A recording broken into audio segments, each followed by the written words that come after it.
नमस्कार। आज आपण बनवणार आहोत चिंच, खजूर आणि गुळाची चटणी। ही चटणी सर्व प्रकारच्या चाटमध्ये वापरली जाते। तुम्ही पाणीपुरी बनवू शकता, शेवपुरी, दही बटाटा पुरी, समोसा या सगळ्यांवर ही खाऊ शकतात। आणि आता उन्हाळा पण आहे, आपल्याला असं चटपटीत खायला पाहिजेच असतं। आणि तुम्हाला मी सांगेन, चिंचाने आपलं पित्त शरीरातलं कमी होतं, खजूरही शरीराकरता चांगला असतो, गुळही यातून भरपूर आपल्याला लोह आयन मिळतं, आपला थकवा दूर होतो। तर अशी चटणी बनवून मी पुढे तुम्हाला पाणीपुरी, शेवपुरी हे दाखवणारच आहेत। त्याकरता आधी चटणी दाखवते, म्हणजे तुम्हाला ती बनवून ठेवता येईल। त्याकरता मी ही 100 ग्राम चिंच निवडून धुवून ठेवली आहे। हा मी खजूर बिया काढून घेतला आहे, हाही 100 ग्राम आहे।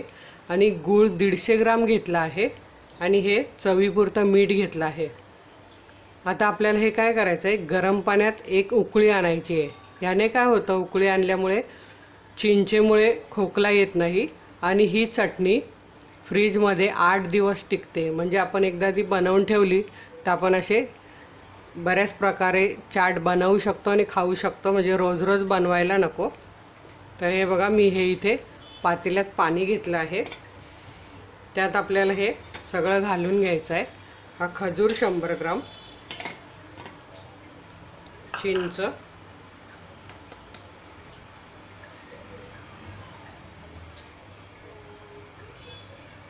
हे मीठ पण यातच घालायचं आहे। मिठाने याची चव आणखी छान येते। आणि हा आपण गूळ घालून घेणार आहोत।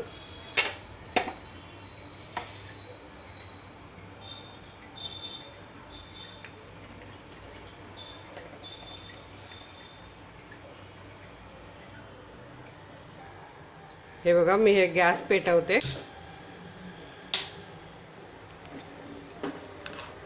आणि याला असं एक उकळी आणून आपण हे थंड करून घ्यायचं आहे, मिक्सरमध्ये बारीक करायला। यात मी अर्धा कप पाणी घातलेलं आहे, म्हणजे साधारण ते 150 ml पाणी होतं। हे बघा, याने गूळ पण पटकन विरघळतो आणि मिक्सरला झटपट ही चटणी बारीक होते।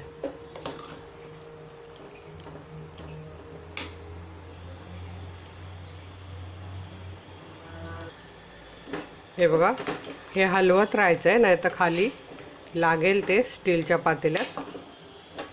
आणि एक उकळी आलेली आहे। हे बघा, आता आपण गॅस बंद करूया आणि हे पूर्ण थंड करून घेणार आहोत।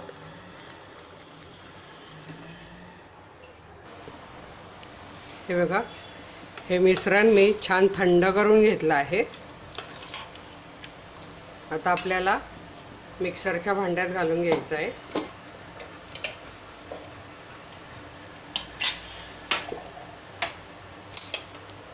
हे बघा,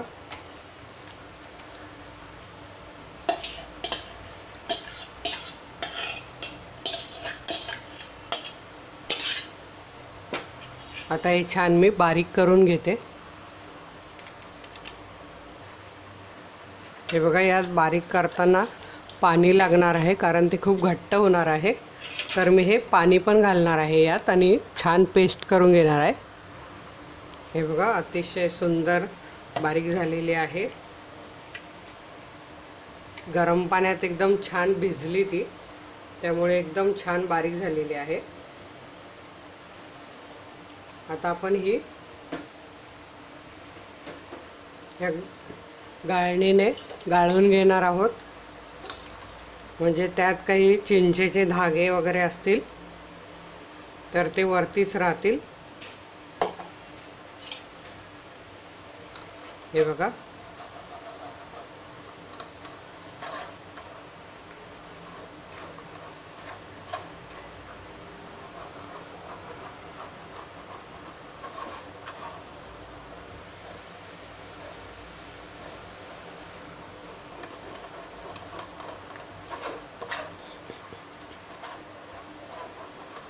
आणि तुम्ही जर अजून माझ्या चॅनलला सबस्क्राईब केलं नसेल तर सबस्क्राईब करा अनिता केदार्स रेसिपीच्या बाजूला जे आयकॉन असतं सबस्क्राईब म्हणून, तिथे क्लिक करा आणि त्यानंतर एक बेलचं बटन येतं घंटेसारखं, त्यावरही क्लिक करा. म्हणजे जे मी हे छान छान व्हिडिओ रोज टाकते त्याचं नोटिफिकेशन तुम्हाला रोजच्या रोज येईल आणि तुम्हाला माझे व्हिडिओ लगेच बघता येतील, शोधावं लागणार नाही. तरी तुम्ही माझ्या चॅनलला व्हिडिओ बघताना लगेच सबस्क्राईब करायचं आहे आणि तुम्ही तुमच्या मित्र मैत्रिणी, काकी, मावशी कोण असेल त्यांना शेअर पण करायचे आहे. म्हणजे त्यांना पण ह्या रेसिपीज बघता येतील आणि बनवता येतील, ते शिकतील. आणि तुम्हालाही माझा व्हिडिओ बघायचा असेल तर तुम्ही काय करायचं आहे, सर्च करायचं आहे. सर्च करताना अनिता केदार रेसिपीज आणि तुम्हाला जो व्हिडिओ बघायचा आहे त्याचं नाव टाकायचं आहे. म्हणजे तुम्हाला तो माझा व्हिडिओ लगेच मिळेल. माझे 150 व्हिडिओज झालेले आहेत, तर तुम्ही माझे आधीचेही व्हिडिओ बघा, लाईक करा, शेअर करा आणि तुमच्या काही कमेंट्स, प्रतिक्रिया असतील त्या मला जरूर कळवा. नाही बघा, आपलं हे छान गाळलं जातं आहे. आता यात मी काय करणार आहे, थोडंसं पाणी घालून घेते म्हणजे आणखी पटकन गाळलं जाईल ते.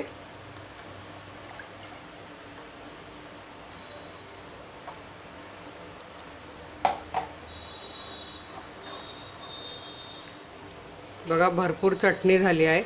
घरच्या घरी ही अतिशय सुंदर, स्वच्छ आपण केलेली अशी मस्त आंबट गोड चटणी झालेली आहे.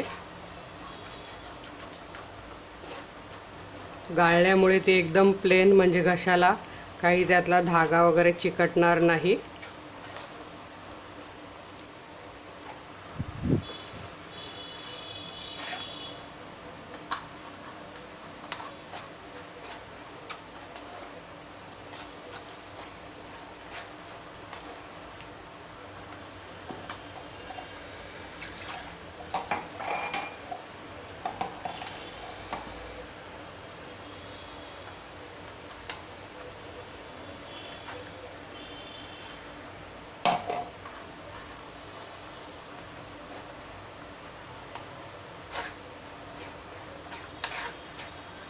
कुठल्याही गाळणीने तुम्ही गाळू शकतात.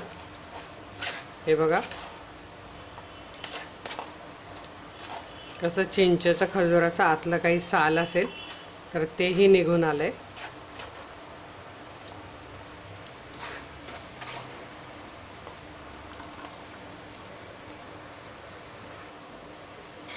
ही बघा मस्त घट्टसर अशी ही चटणी तयार झालेली आहे. ही तुम्ही बघू शकतात. ही तुम्ही नक्की करून बघा. तुमच्या प्रतिक्रिया, प्रश्न मला जरूर कळवा. आणि अशा छान छान रेसिपी बघण्याकरता तुमच्या स्क्रीनवर माझा लोगो आला असेल त्यावर क्लिक करा. धन्यवाद.